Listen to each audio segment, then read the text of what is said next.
दत्ता काका मित्रांनो, आता आपण सर्व एक सोबत या ठिकाणी सर्वांनी त्यांचे जे काही आहेत म्हणजे त्यांचे एक्सपोर्ट कुठे करतात कसे करतात सगळं केलं.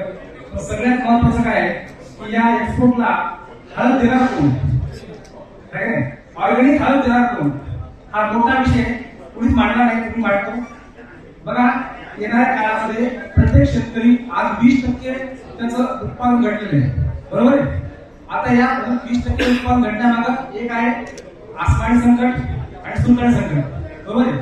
सुलतान संकट मध्ये काय आलेले, आपल्याला नाही ना झाले वेगवेगळे केमिकल आपल्याला त्याच्यामध्ये टाकावं लागेल, कारण त्याशिवाय हात येणार नाही. आणि एक्सपोर्टर म्हणतात की आम्हाला केमिकल फ्री हळद पाहिजे, बरोबर आहे. यावर कोणी विचार केला का? आणि आपण हे सगळं एवढं सेटअप उभं करायला आता आपल्या एवढं संशोधन केंद्र राहिले, त्यांना ह्या गोष्टीची गरज आहे की ऑर्गॅनिक हळद एक्सपोर्ट करण्याच्या अगोदर तयार कशी करायची, हा खूप मोठा विषय आहे. आणि शेतकरी सध्या काय सगळे आपापल्या याच्यामध्ये गुंग आहेत. जे मागे बसलेले शेतकरी ते गप्पा मारायला फक्त. आणि सगळ्यात महत्त्वाचा विषय काय आहे की तुम्हाला नेमकं काय करायचंय हे कोणीच सांगायला तयार नाही. एक्सपोर्ट मिळाले आम्हाला 2.3% कर घेऊन पाहिजे, पण वाढवायचं कसं हे कोण सांगायला? विद्यापीठ सांगतात की बाबा आम्हाला अशा हवं आहे, त्यांचं जे पहिल्यापासून ठरलेलं आहे तेच चालू आहे. ह्या सगळ्या गोष्टींचा विचार करून मी शेतकरी सर्व प्रत्येक मीटिंगला असतो, प्रत्येक ठिकाणी सर्च केलं, रिसर्च केला.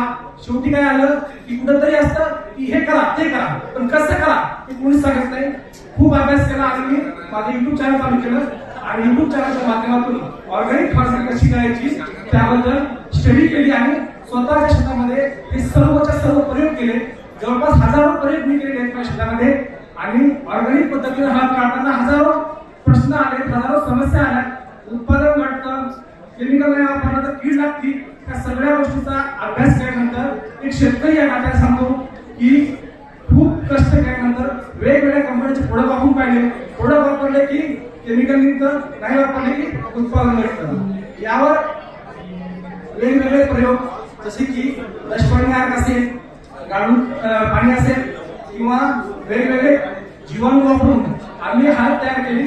यावर्षी आम्ही ऑर्गॅनिक पद्धतीनं जवळपास 700 एकर हळद आम्ही डेव्हलप केली. आणि ही 700 एकर हळद उत्पादन कमी नाही, सगळे 30+ आहेत. आता मी हळद आणलेली आहे, तुम्हाला दाखवतो. पण सर कांबळे सर, हा दाणा आपली ऑर्गॅनिक पद्धतीनं हळद 100% निघू शकते. यावर मी जवळपास 2007 पासून काम करतोय. स्वतः शेतामध्ये हजारो प्रयोग केले. फक्त प्लॅटफॉर्म होता पण मी युट्यूब चॅनल निवडलं आणि युट्यूब चॅनलच्या माध्यमातून जवळपास 1,25,000 सबस्क्रायबर आणि त्याच्यावर सर्व हळदीची माहिती दिली. आणि जे बी एक्सपोर्ट आहेत ज्यांना ऑर्गॅनिक हळद पाहिजे त्यांनी मला संपर्क करावा. माझा नंबर आहे 9922 55 7796 9922 55 7796. हे बघा, ही कडप्पा जातीची हळद आहे. ही आता सध्या जवळ माझा या ठिकाणी आंबोरेगाव शेतकरी 11 ट्रॉल्या निघाल्यात ऑर्गॅनिक पद्धतीने. एका ट्रॉलीचं वजन 4.5 क्विंटल भरते, म्हणजे 49 म्हणजे जवळपास 50 क्विंटल प्रति एकर ऑर्गॅनिक पद्धतीने हळद काढता येते. ते आम्ही सिद्ध केलेले. आणि अशी जवळपास माझे 700 प्लॉट आहेत की ज्यांचे उत्पादन 30+ आहे आणि त्यामध्ये कुठल्याही प्रकारचं केमिकल नाही आणि रासायनिक बुरशीनाशक पण आम्ही वापरत नाही. वेगवेगळे बॅक्टेरिया वापरून आम्ही त्यावर पूर्ण संशोधन केलेलं आहे आणि प्लॉट डेव्हलप आहे. युट्यूब चॅनलचं नाव आहे माझ्या दत्ता कंका मार्केटिंग.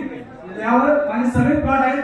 कसे प्लॉट आहेत, शेतकऱ्याचे नंबर पण त्यावर आहेत, तुम्ही बघू शकता आणि कॉन्टॅक्ट करू शकता. So thank you.